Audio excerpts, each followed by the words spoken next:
మహబూబ్నగర్ జిల్లా జడ్చర్లలో దారుణం చోటు చేసుకుంది. స్వామినారాయణ ఇంటర్నేషనల్ స్కూల్లో అమానుష ఘటన వెలుగు చూసింది.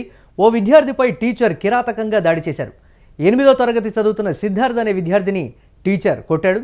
బలంగా కొట్టడంతో కర్ణభేరి దెబ్బతిని వినికిడి శక్తి సిద్ధార్థ్ కోల్పోయినట్లుగా కూడా ఈ నేపథ్యంలో తెలుస్తోంది. స్కూల్లో తల్లిదండ్రులు, బంధువులు ఈ నేపథ్యంలో ఆందోళన చేస్తున్నారు. టీచర్ నాగరాజుపై చర్యలు తీసుకోవాలని పేరెంట్స్, బంధువులు డిమాండ్ చేస్తున్నటువంటి బ్రేకింగ్ న్యూస్ చూస్తున్నాం. స్కూల్లో ఉద్రిక్త వాతావరణం అయితే నెలకొంది. యూటీవీ స్క్రీన్ మీద ఎక్స్క్లూజివ్గా చూస్తున్నాం. దాడికి సంబంధించినటువంటి అలాగే ఘటన జరిగినటువంటి విద్యార్థిని అలాగే పేరెంట్స్ స్కూల్ యాజమాన్యంతో మాట్లాడుతున్నటువంటి పరిస్థితి, దాని తీవ్రతకు సంబంధించి కూడా ఒకరు ఫోన్లో ఆ విజువల్ని కూడా చూపిస్తున్నటువంటి బ్రేకింగ్ న్యూస్ చూస్తున్నాం.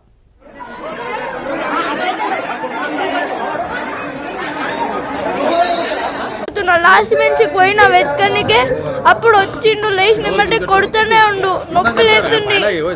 అప్పుడే ప్రాబ్లం ఇచ్చిండు, చేయలే నాటకాలా అన్నాడు. ఎమ్మటే మళ్ళీ కొట్టిండు, నొప్పి ఇంకా ఎక్కువ వచ్చింది. నేను పేరెంట్స్ ఫోన్ చేసి చెప్పినాక వచ్చిర్రు పేరెంట్స్.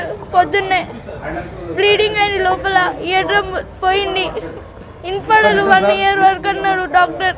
తక్కువ అయ్యే ఛాన్సెస్ 50% అన్నారు. నొప్పి మాత్రం ఎక్కువ వస్తుంది.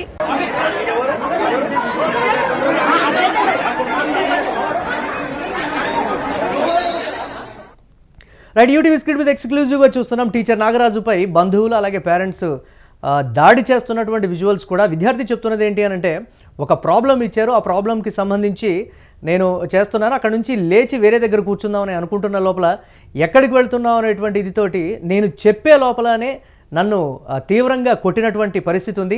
నొప్పి లేస్తోంది, చెవి బాధగా ఉంది అని విద్యార్థి చెప్తున్నప్పటికీ వినకుండా టీచర్ నాగరాజు పదే పదే అదే చోట కొట్టడంతో బాలుడికి విపరీతమైన నొప్పి రావడంతో నేను నా తల్లిదండ్రులకి ఫోన్ చేసి పరిస్థితికి సంబంధించి క్లియర్ కట్గా చెప్పాను. డాక్టర్లు వినికిడి శాతానికి సంబంధించి మళ్ళీ తిరిగి వస్తుందో లేదో ఒక 50-50 ఛాన్సెస్ అనేటువంటి మాట చెప్తున్నారు.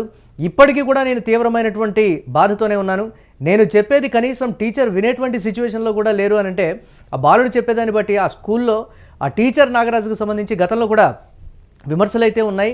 పూర్తి స్థాయిలో విద్యార్థుల్ని కొడతాడు, చెప్పేది కూడా వినేటువంటి పరిస్థితి లేదు అని. నార్మల్గా దండించడం వేరు, ఆ స్థాయిలో తీవ్ర గాయాలై ఆ బాలుడు వినికిడిని కూడా కోల్పోయే స్థాయిలో కొట్టాడు అని అంటే దాని తీవ్రత ఏ స్థాయిలో ఉందో మనం అర్థం చేసుకోవచ్చు. తోటి విద్యార్థులు కూడా చెప్తూ ఉన్నటువంటి పరిస్థితి, తన ప్రవర్తనే అదే విధంగా ఉంటుంది, మమ్మల్ని కూడా అదే విధంగా కొడతాడు, ఎవరి మాట వినడు, మేము చెప్పేది కూడా కనీసం వినిపించుకునేటువంటి సిచ్యువేషన్ అక్కడ ఉండదని అయితే చెప్తున్నారు. బంధువులు అలాగే పేరెంట్స్ టీచర్ నాగరాజుపై దాడైతే చేయబోతున్నారు, దాడైతే చేసినటువంటి పరిస్థితి ఉంది. బంధువులు వారు కూడా డిమాండ్ చేస్తున్నారు, ఆయనపై కఠిన చర్యలు తీసుకోవాలి, మరొక విద్యార్థి విషయంలో ఇలా చోటు చేసుకోకూడదు, ఇటువంటి పరిస్థితులు మాకు న్యాయం కావాలి అని స్కూల్ యాజమాన్యాన్ని గట్టిగా డిమాండ్ చేస్తున్నటువంటి పరిస్థితి ఉంది. చూడాలి ఎటువంటి చర్యలు తీసుకుంటారో దీనికి సంబంధించి. చెవుకు డ్యామేజ్ అయింది.